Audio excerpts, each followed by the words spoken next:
Ya, 17. Kita mulai aja. Video ini diaktifkan ya, video diaktifkan. Bismillahirrahmanirrahim. Assalamualaikum warahmatullahi wabarakatuh. Selamat pagi semuanya. Pada hari ini kita ya bertemu lagi. Alhamdulillah, semoga semuanya sehat selalu ya. Walaupun di tengah pandemi COVID-19 yang masih jumlahnya masih terus meningkat, tapi mudah-mudahan kita bisa tetap waspada ya, tetap menjalankan protokol kesehatan dan segala macamnya.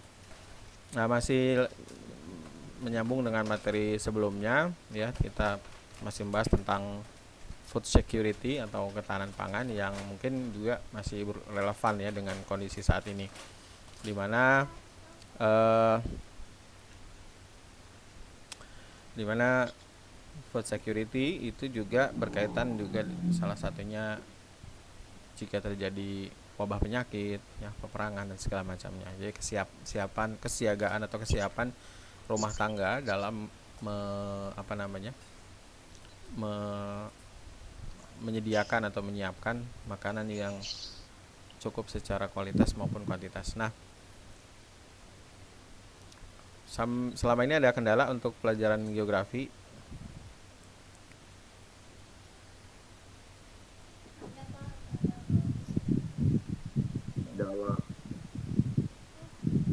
Kelihatan tuh. Nah, oke, kalau tidak ada, lanjut. Ini materinya ya tentang ketahanan pangan atau food security. Jadi ya nanti pas 5 menit presentasi nanti di off aja videonya. Awalnya kenapa harus ada materi tentang ketahanan pangan di geografi, bahwa salah satu materi di geografi bicara tentang manusia ya. Manusia itu kan agent of change-nya ya, agent of change dari kenampakan bumi yang asli atau kenampakan bumi yang alami, sehingga kita itu sebagai agen perubah dari kenampakan-kenampakan alami tersebut.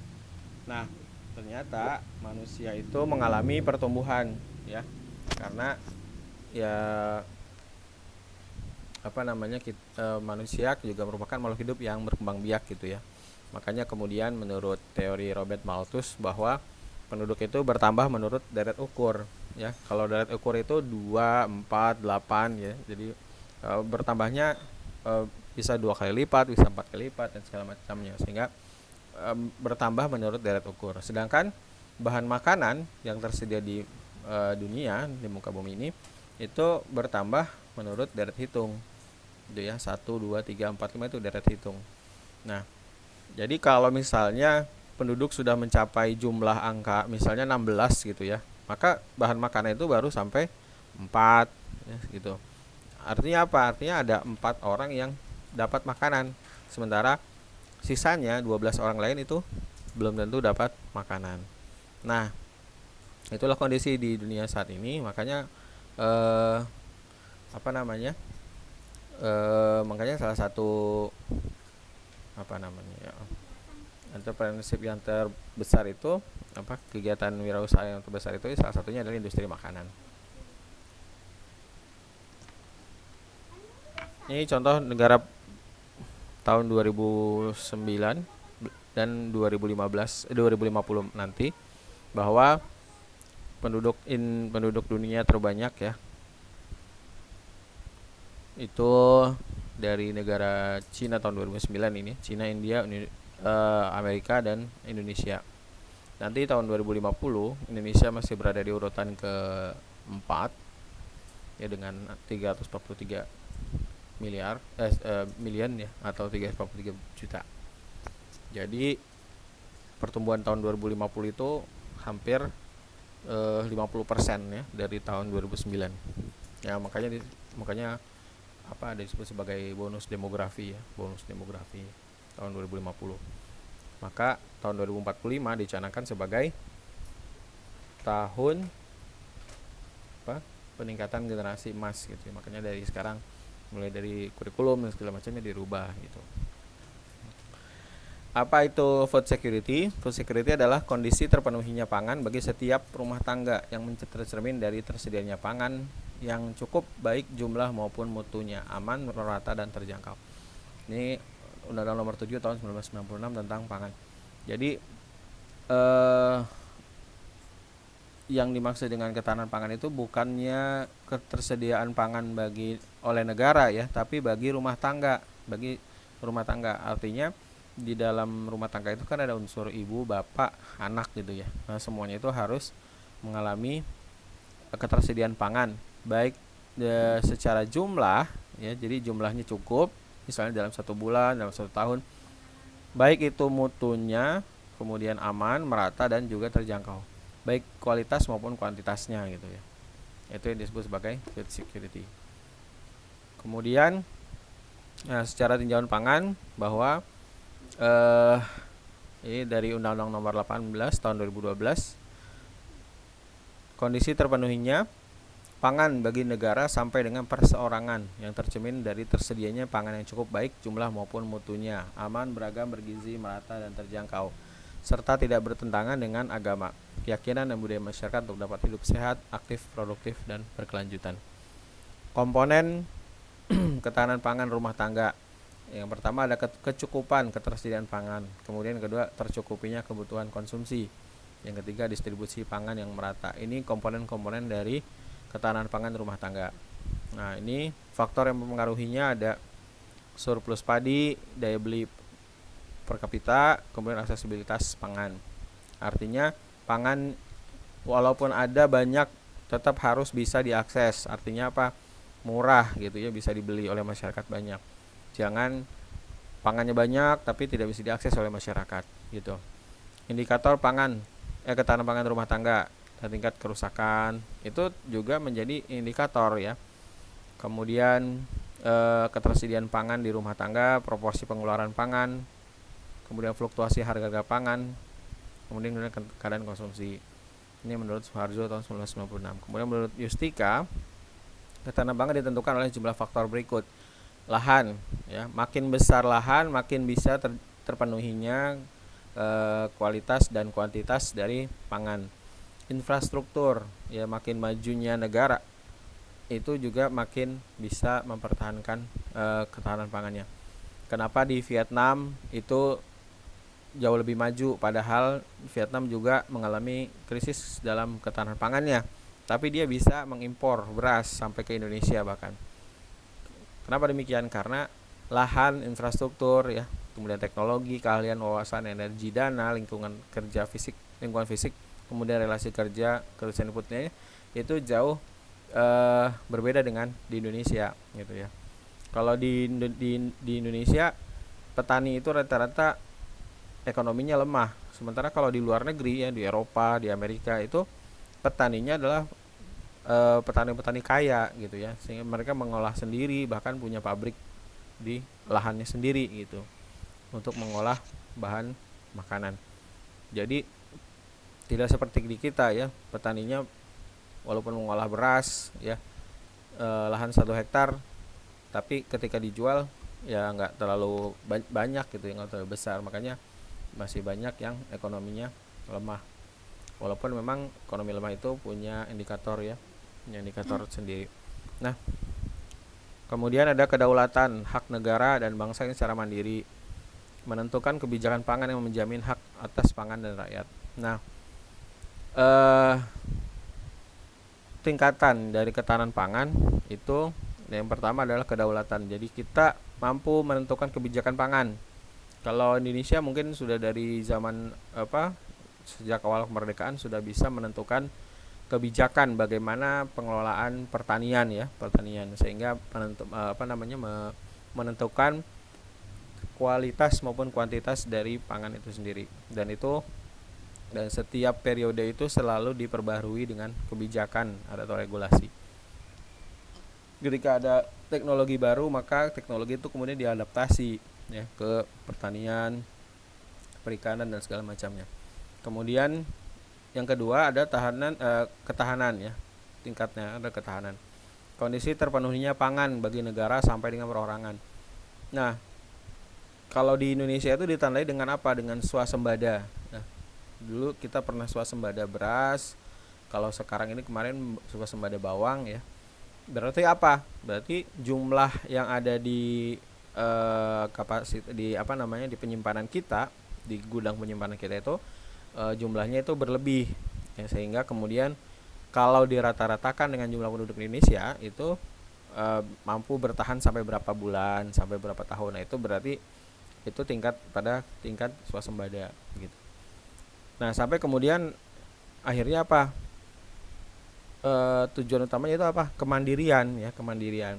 Artinya apa? Kemampuan negara dan bangsa dalam memproduksi pangan yang beraneka ragam dari dalam negeri, terutama dari kearifan lokal. Nah, tujuan kita itu adalah dalam ketahanan pangan adalah apa? Kemandirian pangan gitu ya. Artinya kita bisa sendiri, tidak perlu kita impor lagi gitu ya. Kenapa sih impor masih ada sampai sekarang ya? Karena tadi ya belum sampai pada ketahanan pangan, belum sampai pada kondisi terpenuhinya pangan bagi negara sampai dengan perorangan dalam jangka waktu yang tertentu. Ya wajar ya, karena kita kan punya penduduk yang besar ya, 200 jutaan. Nah, sementara kemampuan lahan pertanian dan perikanan, kelautan dan segala macamnya belum sampai pada pemenuhan kebutuhan sampai dengan perorangan gitu ya. Apalagi ditambah dengan kondisi konsumsi, pola konsumsi masyarakat Indonesia yang juga hanya beberapa pola saja gitu ya. Misalnya orang Jawa, orang di Pulau Jawa yang hanya makan nasi gitu ya. Kemudian Sumatera, Kalimantan. Kalau tidak adanya diversifikasi atau penganekaragaman pangan, maka pola konsumsi beras ini akan terus meningkat pada tahun-tahun ke depan gitu ya. Makanya harus juga jumlah ketersediaannya harus diimbangi dengan jumlah penduduk begitu kan. Nah, dulu orang di Indonesia Timur makanan utamanya sagu ya.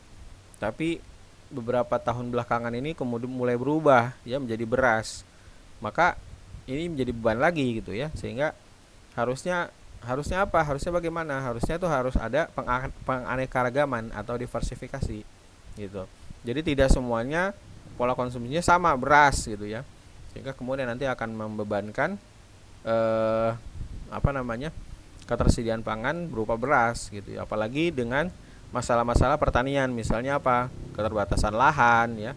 Kemudian teknologi ya, sumber daya air yang juga nanti untuk pertanian dan faktor-faktor pertanian lainnya gitu. Sampai kemudian nanti bisa kemandirian gitu ya, tingkat pada kemandirian. Artinya apa? Mampu mengendalikan harga gitu ya, mampu mengendalikan harga di tingkat tataran ekonomi global gitu misalnya. Contohnya apa? Contohnya misalnya Amerika Serikat ya. Amerika Serikat tuh dengan gandumnya itu kan mampu mengendalikan harga gitu ya. Artinya karena dia adalah produsen terbesar, maka dia mampu mengendalikan harga. Mau dia naikin, mau dia turunin juga bebas gitu kan, karena memang sumbernya kan misalnya dari Amerika gitu ya. Salah satunya. Nah, ketahanan pangan Indonesia menurut Global Food Security Index, Indonesia itu berada di peringkat ke-71, jauh di bawah Vietnam yang 57 itu yang 57.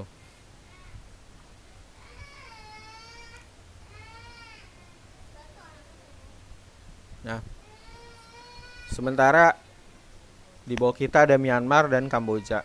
Kita jauh di bawah Malaysia. Malaysia itu 35 menurut ketahanan pangan menurut Global Food Security Index. Negara Indonesia dengan jumlah penduduk terbanyak, dengan lahan pertanian juga banyak, nomor juga besar, walaupun makin berkurang. Ya, ketahanan pangan menurut Global Food Security Index kita berada di posisi ke-71 dunia. Nah, ini komoditi impor di Indonesia itu nih mencapai. Nah, tantangan pembangunan pertanian.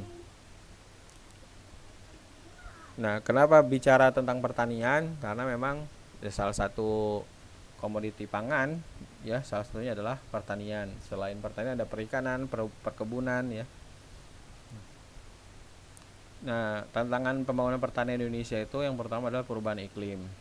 Ya, kondisi gagal panen baik karena iklim yang berubah maupun bencana alam misalnya ya, karena perubahan iklim itu sebetulnya menyebabkan berkurangnya kapasitas penyimpanan ya, total penyimpanan atau yang bisa didistribusikan secara langsung. Kenapa? Kalau gagal panen sampai 1 hektar, ya itu akan ruginya banyak gitu kan. Selain rugi juga kapasitas penyimpanan pada saat itu juga akan berkurang sebanyak 1 hektar gitu. Dulu ketika Gunung Krakatau meletus tahun 1885 itu terjadi bencana global di dunia ya, terutama karena kekeringan. Kenapa? Karena pada saat erupsi Krakatau, pada saat itu Krakatau melontarkan material yang tinggi sampai ke atmosfer ya, sampai ke tingkat apa yang cukup jauh gitu ya, lontaran material berupa debu, sehingga kemudian bumi pada saat itu diselimuti oleh kabut tipis dari material abu vulkanik Gunung Krakatau, sehingga matahari tidak bisa secara optimal masuk ke menembus pada tanah gitu ya, sampai ke tanah, sampai ke permukaan bumi. Yang terjadi adalah di Eropa dan di beberapa negara itu mengalami gagal panen ya, kekeringan, sehingga menimbulkan kelaparan. Maka salah satunya ya itu bencana dari ketahanan pangan. Kemudian kondisi perekonomian global ya, terjadi pelemahan nilai tukar rupiah, harga produk, biaya produksi menjadi makin mahal. Krisis ekonomi berdampak pada pelemahan ekspor. Gejolak harga pangan global ya. Kemudian ada bencana alam. Nah, tadi ini misalnya ada bencana alam letusan Gunung Merapi tadi, Gunung Krakatau tadi ya, misalnya. Itu bahkan dampaknya secara global gitu. Kemudian peningkatan jumlah penduduk melebihi kapasitas lahan yang tersedia. Ini terjadi di Indonesia nih, sudah saat terjadi di Indonesia nih. Jumlah penduduk itu melebihi kapasitas lahan yang tersedia. Aspek distribusi. Kenapa kemudian jumlah penduduk juga mempersempit lahan yang ada? Karena ya manusia kan butuh tempat tinggal gitu ya. Yang tadinya lahan pertanian kemudian dia rubah jadi perumahan gitu kan, sehingga kemudian hilanglah produktivitas lahan tersebut gitu. Kemudian aspek distribusi, karena Indonesia adalah negara kepulauan, maka penyebaran ya pangan itu juga tidak merata ya, termasuk juga ya kalau kita mau mengangkut hasil pertanian gitu ya. Nah, itu kan juga memerlukan sarana transportasi yang lebih efektif dan efisien gitu ya. Jangan sampai kemudian bawa daun bawang ya dari Jawa mau dikirim ke Sumatera saja misalnya ya. Kemudian di tengah jalan ada kan harus menaiki kapal gitu kan. Tapi karena kondisi laut yang tidak menguntungkan, maka kapal tidak berlayar gitu misalnya. Nah, itu kan menjadi kendala gitu kan bagi distribusi hasil pertanian. Nah, kemudian misalnya ada yang berikutnya juga ada laju urbanisasi.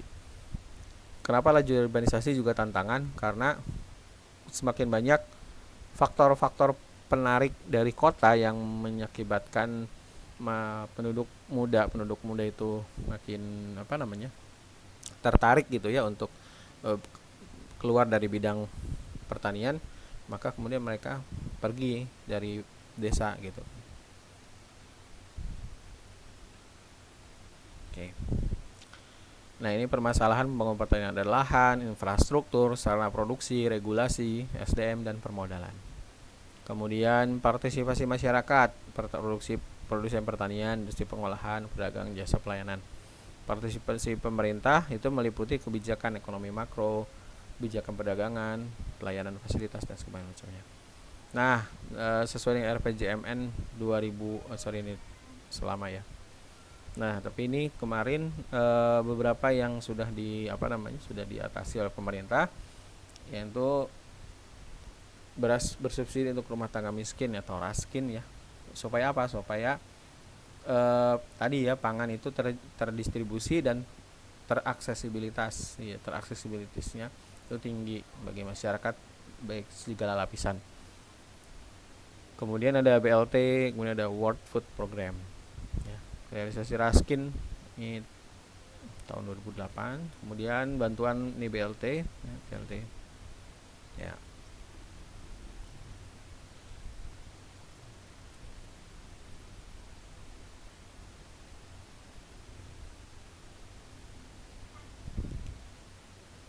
Nah,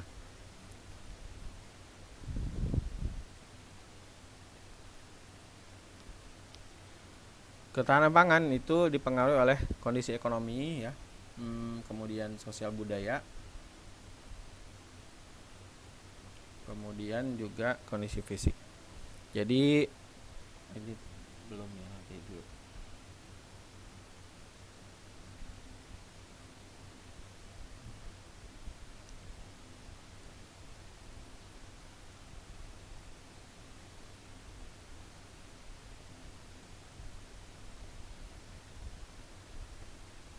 Nah, jadi salah satu solusi bagi ketahanan pangan di Indonesia itu adalah salah satunya adalah meningkatkan produktivitas pertanian ya. Selain itu juga ada diversifikasi pola konsumsi. Jadi jangan sampai kemudian mungkin juga bisa diajarkan nanti ke generasi anak-anak kalian gitu ya. Jangan selalu makan beras gitu, makan nasi.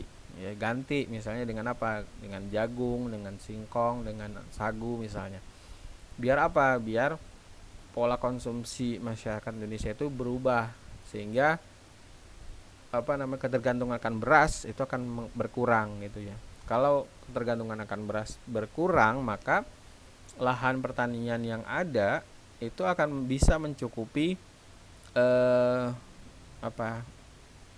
jumlah pangan yang dapat disediakan oleh masyarakat, oleh petani gitu kan. Nah, salah satunya itu.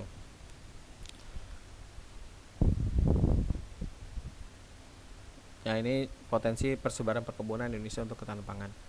Ya, tanaman. Jadi perkebunan itu ada banyak ya macamnya, ada jenis usahanya. Usaha budidaya tanam perkebunan, ada industri pengolahan hasil perkebunan. Jadi budidaya tanamannya sama industri pengolahan hasilnya itu kan usahanya. Kemudian jenis tanamannya di tanaman musim yang umur pendek dan ada tanaman tahunan. Pengelolaannya ada pengelolaan besar, perkebunan besar yang dikelola oleh negara misalnya dari PTPN. Kemudian perkebunan rakyat. Ini persebaran perkebunan dan pertanian. Ini potensi sebaran perikanan untuk ketahanan pangan. Jadi tidak hanya ini ya tadi lagi ya bahwa tidak hanya pertanian ya tapi juga perkebunan dan juga perikanan itu sebagai modal utama atau sumber dari ketahanan pangan Indonesia. Makanya saya tadi bilang bahwa nanti ajarkan generasi di bawah kalian itu untuk tidak hanya mengkonsumsi beras tapi juga konsumsi yang lainnya gitu. Bisa saja juga misalnya gini ya, kalau di Eropa itu kan banyak orang yang dengan beras, dengan kentang itu tidak terlalu seperti orang Indonesia gitu ya. Orang Indonesia sudah makan roti 2 tapi belum makan nasi ya belum makan gitu ya. Nah, tapi kalau orang Eropa itu kan kalau makan kan kalau kita lihat tuh hanya lauknya aja gitu kan, dagingnya aja gitu ya, ikan aja gitu. Jadi tanpa ada karbohidratnya gitu. Nah, makanya kenapa orang Eropa itu tidak mengalami masalah dalam ketahanan pangan gitu kan? Karena itu tadi pola konsumsinya berbeda dengan orang Indonesia gitu. Jadi lagi-lagi bahwa salah satu hal yang paling utama untuk dirubah adalah dalam hal ketahanan pangan adalah pola konsumsi gitu. Nah, ini adalah wilayah pengelolaan perikanan negara Indonesia, ada 11 ya. Kemudian ini potensi sebaran ternak untuk ketahanan nasional. Baik, ya peternakan juga bagian dari sumber ya untuk ketahanan pangan. Makanya kenapa kita banyak impor untuk sapi misalnya, karena lagi-lagi bahwa belum tersedia secara cukup gitu ya, walaupun kita punya peternakan hewan peternakan itu gitu ya. Sapi dari Bali, sapi dari Bima itu kan kualitasnya baik gitu ya, kualitasnya jauh sama dengan kualitas dari sapi Australia ya. Tapi kenapa kemudian kita masih impor ya, kata lagi bahwa ketersediaannya. Ini adalah sebaran pengembangan industri di Indonesia.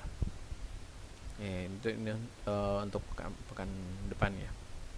Baik, itu saja dari saya. Lebih kurangnya mohon maaf. Kalau ada yang mau bertanya silakan. Ada pertanyaan?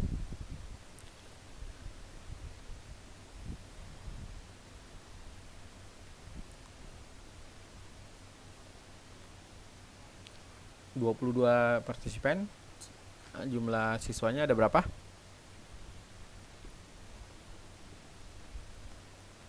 37 Pak. Oke, nanti ada yang masuk ya.